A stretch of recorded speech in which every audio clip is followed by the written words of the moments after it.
Okay, so today I have a few books with me that I think are relevant in guiding anyone's politics in regards to African liberation and the working class struggle across the world.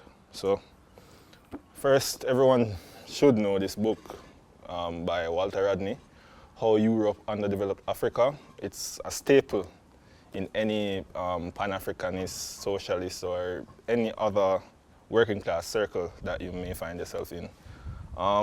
It's in my top 5 books of all time, and Walter Rodney is one of the many scholars that inspired me to get into revolutionary politics. The second would be Stokely Speaks, From Black Power to Pan-Africanism. He's properly called Kwame Ture, as is his adopted name, which he took from Aime Ture and Kwame Nkrumah. He is one of the pioneers of Nkrumah Tourism via the All African People's Revolutionary Party, of which I am a part of. He has a special chapter in this in regards to liberalism and its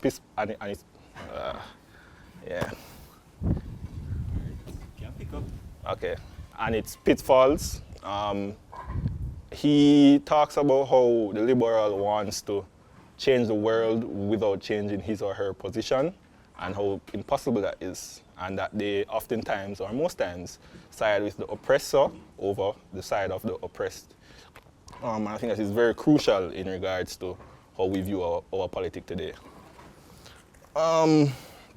Third one is an underrated theoretician, in my opinion, Huey Newton of the Black Panther Party, Revolutionary Suicide.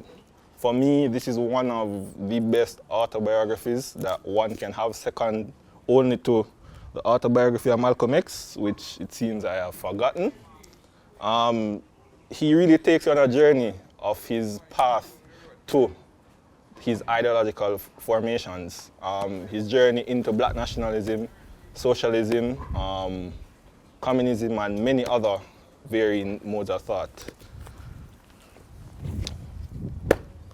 Towards the African Revolution by Frantz Fanon. Many people are unaware of this work. For me, it is one of, if not the most profound formations of his conceptions of blackness.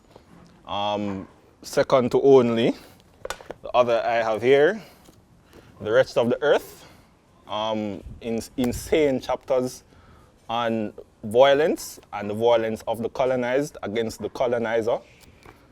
And his partner, Aime Cesaire, Discourse on Colonialism. This is one of the books that opened my eyes to the real definition of what fascism really means, because the formations of fascism that were exemplified in Europe via Hitler and Mussolini were turned internally on the European continent, because what they were doing to African people and third world peoples across the world was more atrocious, if not equivalent to the atrocities that were set on the Jews by Hitler and Mussolini.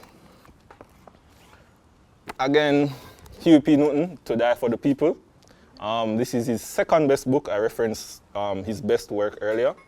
In this, he has the 10-point program that the Black Panther Party used to gain such a large fan base, and he reanalyzed black capitalism and its usefulness in the revolutionary struggle. This is a book that many people might not know. This is a book by Dr. Tommy Curry, The Man Not, Race, Class, Genre, and the Dilemmas of Black Manhood. He counts a lot of the narratives of white feminism and the black femininity in regards to maleness and black manhood. Here you see a picture of, I can't remember his name right now, but he was executed via, I think it's the electric chair, because he was staring at a white woman for too long. And he goes into the myths and fallacies surrounding black manhood and the myth of the boogeyman and the serial sexual assaulter and other things that has been peddled by feminists across the board. State and Revolution This is by V.I. Lenin, the leader of Russian Revolution, and one of the theoreticians of Marxist-Leninism. It's a very crucial book, because in the first chapter of this book, he speaks about how when leaders die, there is this urge that people have to reformulate their ideas, because in death, anyone can become anything. Because once they're alive, they are there to disprove or disclaim whatever others might say, but in death, they can't. Another one would be one that many people don't know as well. Servants of Allah, African Muslims enslaved in the Americas by Sylvian Diouf. This book, and I'm imploring everyone to get this book specifically, this book is what introduced me to the Muslim heritage within the Caribbean slave society. Because upwards of 30% of the slaves that were taken from Africa were Muslim. For example, you have well-known noted slaves, and I don't mean well-noted as in they are remembered. For example, Ayuba Suleiman Diallo, Sali Bilali, Yaro Mahmoud, Ibrahim Sori,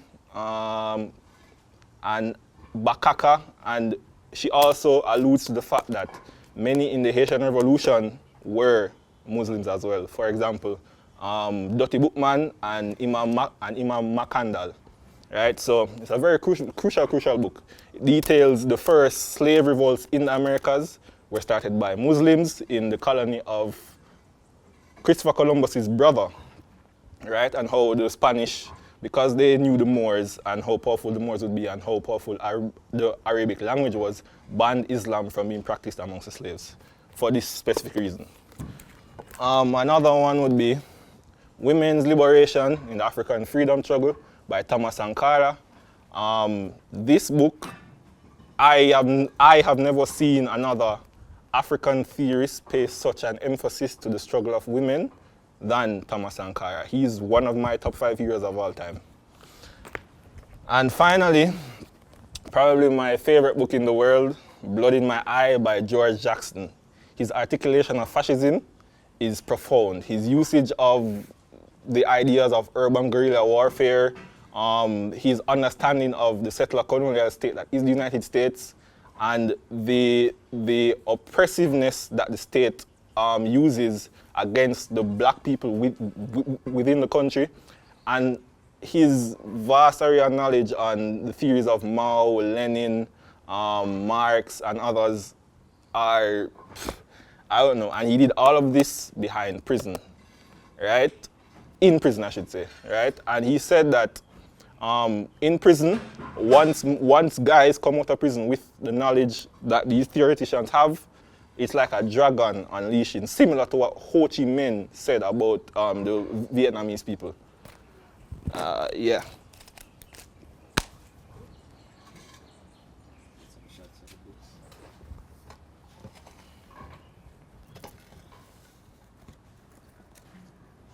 Oh, how could I forget?